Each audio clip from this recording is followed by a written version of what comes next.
With Coral Island's 1.0 release on the horizon, there are tons of new and exciting features to look forward to. But what about those that remain a mystery to this day?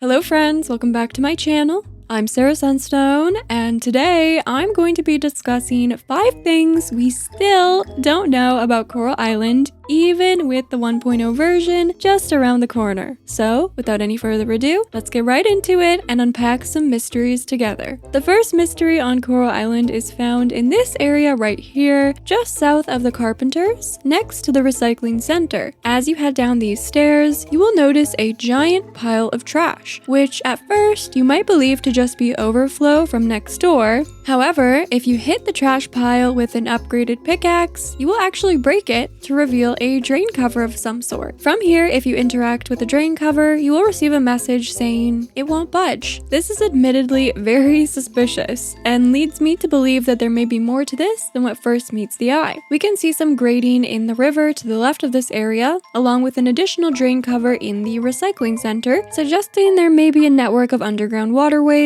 or tunnels. I wonder if we'll be able to enter the underground at any point, or if there will be some storyline about this revolving around the town's restoration and revitalization. What do you think? Now, this actually leads us nicely into the next item on our list, which is the community project's future. This was showcased in the initial Kickstarter trailer and campaign, which shared that players would be able to take part in community projects to build and liven up the town. For example, spare some extra gold to add a community garden for the locals, or build a brand new museum, and more. While we now know that the museum expansion feature has become more of a story-based questline than a standalone community project across the game's development, this doesn't explain the other missing community projects. Along with the previously mentioned community garden, they also teased a recycling center project in the trailer. These projects were initially going to be found on the town board alongside the calendar and town errands. In order to complete them, you would provide a certain amount of gold, along with resources such as wood, stone, and scrap. I really love this idea because it's just another exciting way to improve the town and a motivation to collect additional funds and resources, or use up extra if you already have a ton. Additionally, it appears that these projects would actually have some utility for the player. The description for the community garden states, a public garden for the community to share work and harvest. Produce may include vegetables, fruits, and flowers. So perhaps you could frequent the garden on a regular basis to collect harvests. It would also be amazing if we could use the recycling center once restored to reclaim materials from crafted items or upcycle some of our resources. Now, I think these projects are still coming in one way or another. When you speak with the characters around Coral Island, on occasion there is mention of both the idea of a community garden and the desirability of fixing up the dump. Plus, the recycling center is already here, and it really looks like it could use some work. I think the team likely just wants to ensure that there's purpose and intentionality behind these features that go beyond just completing it and calling it a day. So again, I think this is still coming in some respect. Along the same vein of community efforts, another mystery is the library books feature. Now, we do have more information about this compared with what I've discussed so far, but we still don't know exactly how this feature is going to operate or when to expect its implementation. So to piece this puzzle together a little bit, let's rewind to early access. In version 0.1 of Early Access, damaged books were a drop that players could find, similar to how we find coffers, geodes, and fossil nodes. These damaged books would be collected in our inventories, and then we would actually have to deliver them ourselves to the library. After the game next updated to version 0.2, books became automatically acquired when digging them up, similar to how we currently find torn pages. So they weren't collectible items anymore, but instead were automatically registered to the library. So in this phase of early access, there was no need to bring the book there yourself, and this mechanic lasted until version 0.4. While most of the book's contents were work in progress, now they are completely unavailable. I personally believe they removed the feature overall, mostly because a lot of the contents of the books would likely be quite spoilery, just based on the titles alone. Also, they may have wanted to finalize some of the game's content. I read a few of the books in early game that describe features and items that have yet to be implemented. To this next day. So again, they likely wanted to hold off on this feature to avoid spilling too many secrets and just to get all their ducks in a row. Now currently in my library, I have a bunch of books that I've collected over the course of early access. However, I'm unable to read any of them, and of course my library still looks completely empty. So what are they going to do with this mechanic moving forward? Interestingly, there is still a little donation bin found at the library counter, and upon interacting with it, you get the message, you don't have any books to donate. So I'm super curious to see the final implementation of this feature and whether we will get it in 1.0. But even if we don't yet have a functional library to enjoy in Coral Island, I actually have the perfect suggestion to bring those cozy study vibes right to your own workspace. Because today's video has been brought to you in part by Spirit City Lo-Fi Sessions. And trust me, this is a title you won't want to miss if you enjoy lo-fi music, adorable critters, character customization, good company, and getting stuff done. In Spirit City Lo-Fi Sessions, you start off by creating your very own gorgeous avatar from a variety of customization options, offering choice for body diversity, skin tone, facial features, hairstyles, accessories, outfits, and more, with full color wheels for precise color selection. This is the avatar I created before meeting my very first spirit pet, named Lenny. Now this game is very unique because it acts as a companion to your daily activities, whether it be work, study, or the simple desire for a sense of company as you enjoy your day. Your avatar can relax in a variety of settings over the course of the day with different moods, all while enjoying an amazing playlist of lo-fi tracks. If productivity is your goal, Spirit City offers tools to help you out, such as a to-do list where you can check off completed items, and a Pomodoro timer to keep you on task while still enjoying regular breaks. This game is the perfect companion to your daily tasks, but it gets even better. As you relax around the comfort of your room, which by the way you will be able to customize in the full game, you will have the chance to discover new spirits and add them to your spirit decks. I just happened to encounter the most adorable dust bunny when I was lounging on the bed and editing my last video. And in the full game, you'll be able to customize both the color and accessories of your spirit friends, who will keep you extra company all day or night long. I could really go on and on about how much I've loved the experience of Spirit City Lo-Fi Sessions, but why don't you just try it for yourself? There's actually currently a free demo for the game available on Steam, so please be sure to check it out via the link in the description of this video. And as always, if you like what you see, be sure to wishlist the game so you can keep tabs on it and help out the developers. Thank you so much to the team at Spirit City for supporting me and for making a lovely experience for us all to enjoy. Alright, now back to uncovering more Coral Island mysteries. So this next mystery is potentially one of the biggest on the island, and that is the monkey temple found in the forest north from the ranch. Now at first glance you might think that this is just a shrine for appearances and nothing more. However, there's actually more to this feature than what first meets the eye. First of all, there is a log blocking what appears to be maybe some sort of doorway, and even if you break the log with an upgraded axe, when you try to interact with what's behind it, you receive the message of it won't budge. The design of the temple is very reminiscent of the giants, so initially I believed that we would be making offerings at the lake temple to the goddess of flowers, at the eastern temple by the ocean and abandoned villa to the merfolk, and at this temple to the giants, checking all parties of the Coral 3 off the list. However, it seems that the eastern temple is more cosmetic, plus we now know that there is an orangutan NPC found in the deep forest, so this shrine could be related to this character instead?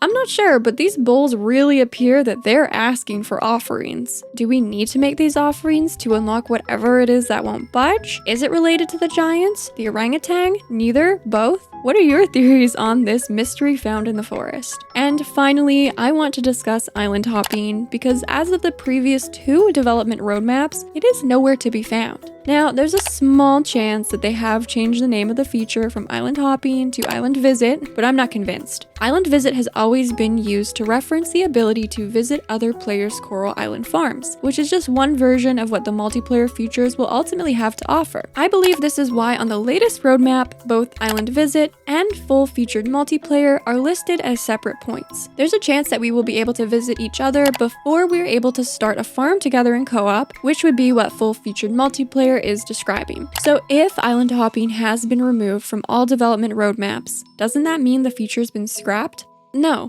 I definitely don't think so. Island hopping was the team's biggest stretch goal on the Kickstarter campaign to be added after the 1.0 release and described as the following: unlock a new biome to explore around Coral Island, slowly build a ship, and travel to different islands for even more stories. The promotional art included a city island, an Arctic island, a skull island, and another forested island off in the distance, along with our first peek at the savanna biome as part of Upper Coral Island. Additionally, in the first build of the museum, you can actually spot this island hopping map, which I digitally enhanced to get a clearer look. While all of this could just be conceptual, both this map and the concept art align perfectly, and I have a theory. I think the white dots with red borders are places you can visit when island hopping, while the black circles indicate populated areas or towns. Following that logic, we would of course be able to visit Starlet Town on Coral Island and another town in the savanna biome, likely where Zara's family lives. The Arctic not having a town with human inhabitants makes perfect sense, similar to the forest island, so perhaps we could explore these places for resources, maybe to meet animals, and who knows what else. The Skull Island might then have a small village of inhabitants who we could meet, and then could this really be a city island with a new town to explore? Of course, this is all just theorizing and speculating, but knowing Stairway Games, they never do anything half-baked. So I could totally see them postponing the launch of this feature to 2025 as an amazing, big, free update to the game with new stories and meaningful reasons to visit these islands, which would explain why it has been removed from recent roadmaps. They could even release the islands in waves, which honestly I would prefer, so they could offer more and space them out over time. I think this would be an absolute genius idea to continue supporting the game over time. Personally, I would even be happy if they eventually wanted to add extra islands as paid DLC expansions, because honestly, the game at 1.0 is already more than worth its price tag. The only thing found on Coral Island currently that may point to this feature already being in the works, which it likely is in development but just not ready to be implemented in the game, is this little sneaky southern exit from our farm, which actually looks like it'll lead to a secret beach where we can see